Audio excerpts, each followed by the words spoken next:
What he's going to do, he's ramping up.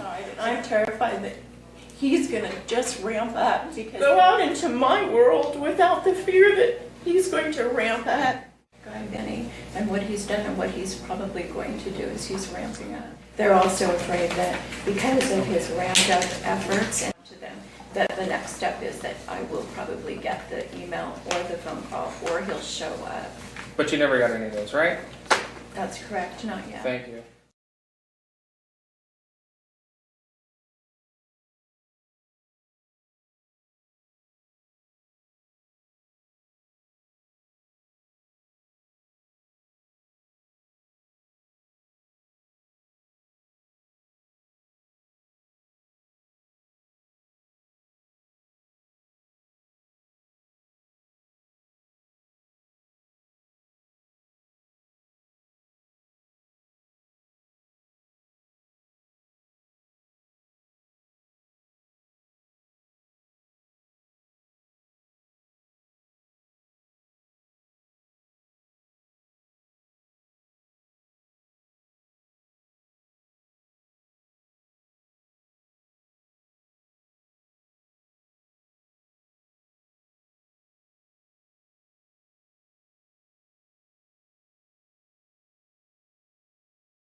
When he was transported back here on our warrant in December, it was at that time we appeared before Judge Clark.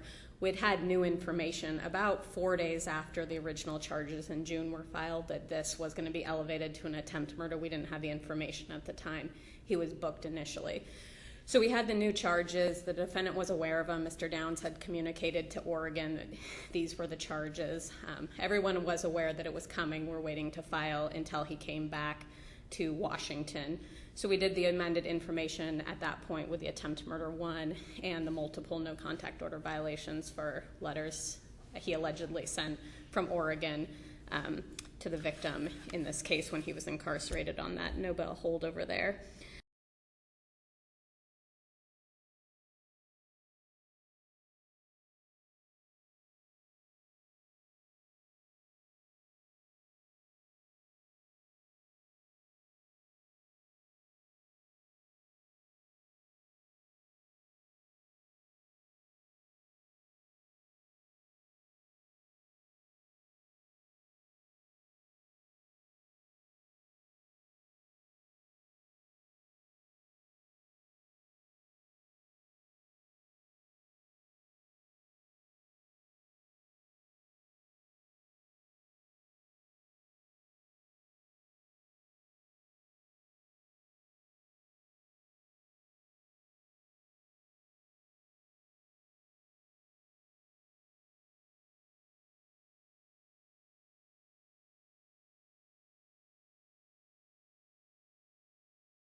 Is it that you just think you want to represent yourself, or is it that you think that Mr. Downs is not doing an adequate job for you?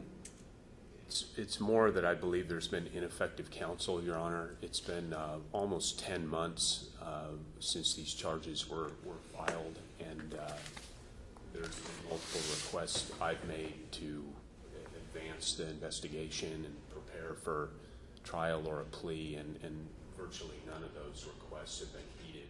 And one of the concerns I've had was the radically escalated bail amount in December when my legal counsel was not even present.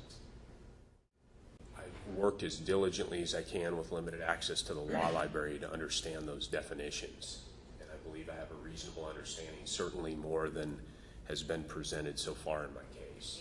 And Mr. Downs had been quite ill, as I understood it. Ms. Greco appeared on his behalf and wasn't really prepared. She wasn't very aware of what was going on in the case. She said, I didn't know Mr. Downs was going to necessarily be out today, so we agreed to strike my motion to continue at that point. Okay, that's unusual that he's not here because he still is your attorney of record.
Smith is looking at considerable incarceration time. As he sits now, he's looking at a minimum of 25 years. You're looking at 25 to 35 roughly. A worst case scenario, maybe 40 years. Started out as an assault to strangulation, I think it was, before it got bumped up. I mean, admittedly, he assaulted his wife. That began from contact I developed through the investigation of John Garrett Smith for the attempted murder. Have this false identification that has been confirmed false that the defendant presented at the time. These are serious charges. I acknowledge that. Mr. Smith is aware they're serious charges. He has done some things that let's just say he's alleged to have done some things that he shouldn't have done, for example, sending all these letters. And he's willing to go to this extent already for someone that's in jail for attempted murder. It's pretty disturbing. He had FTA'd on both of the cases, so that's something I think that is important to know. Coupled with 6 months of violating the no contact order just blatantly with the victims. Offender score because of all the 9 counts. That is correct. Right, a current offender score of 9, right? And it would put him, it would max him out on attempt murder 1. He's been charged with 9 order violations. We would charge more through third-party contact, but he's maxed out, so it's kind of pointless. Case, it's very hard to explain the degree of injury to her absent that. I'm not sure if Your Honor will allow. You can hand them out. Has the defense had a chance to see it? They have. I haven't had a chance to see them. I don't know if Mr. Downs has. The court has very grave concerns. The original judge that set this didn't know of the extent of the injuries, and the subsequent conduct of the defendant is of great concern to the court. I will set bail as requested and $750,000. I take a look at the witness list. At this point, the state has 24 witnesses. We have about 400 pages of medicals related to the alleged victim on this case. I have many more in my very large Garrett Smith case file. I'm relaying to the court they're in the 600 pages of discovery. With over 1,000 pages of discovery, so she is understanding of the need for some time. There's over 1,300 pages of discovery. The charges are. But my initial calculations was about 8 days for trial is what I realistically think it will take. And that is all. Thank you. In the end of September, she was admitted into the hospital again because she couldn't walk. She lost the use of her lower body. This has led her to, not only is she facing really life-threatening medical conditions to this point, she was at the trauma center for brain injuries. That's the reason why he hasn't reported. I believe the release conditions indicate that he's to report upon release from jail. I don't think it's specific as to Clark County Jail, but that's kind of a catch-22 because the speedy trial issues being what they are, I really don't have much choice but to issue a warrant, so that'll be the court's order. I understand the evidence. I understand what's been put forward. And I've read the police reports and I've read how things have escalated into areas that are completely malicious and untrue. And I'm not saying I'm innocent of any of the charges, but what I'm saying One is thing I want to caution you about, you are presumptively innocent. I would avoid talking about any of the real facts here and making admissions. Right there, again, is one of the things that caused me concern. You start treading in very dangerous territory that the state may be able to be used against you, and you want to represent yourself in a case of this nature. Not allowing me to prepare would prejudice my client's case severely, I would think. We're on our 3rd attorney, 4th trial setting. I've been the same prosecutor and involved in everything the whole time. Talking about God and divine intervention, pages upon pages of Bible verses, how We're asking for a bail reduction below $800,000. Yes, he's written some letters. Yes, they contained a lot of religiosity and beliefs about God and what God may or may not want. And some of these letters, admittedly, seemed a little far-fetched to me and a little out there. the tone of the letters is increasingly worrisome to the victim, talking about the hands of God, saying that nothing could ever tear them apart, they would be together. He has every right to advocate for himself, but these are bizarre actions. If you, regardless of people's suspicions about my client being a manipulator, a skilled manipulator, someone who's potentially dangerous. I mean, all of us are potentially dangerous. And that she needs to prepare herself for trips to Buenos Aires, to the Middle East, that these will all be occurring as soon as he gets out on this case. One even talked about the song that he was going to sing at their reunification. Mr. Beanie figured out that the inmate that introduced them was a con man. Apparently has not figured that out about Mr. Smith. Her daughter Skylar said, you can just say that you might as well print my tombstone if he gets out, because I know he will come after my mom and I. And he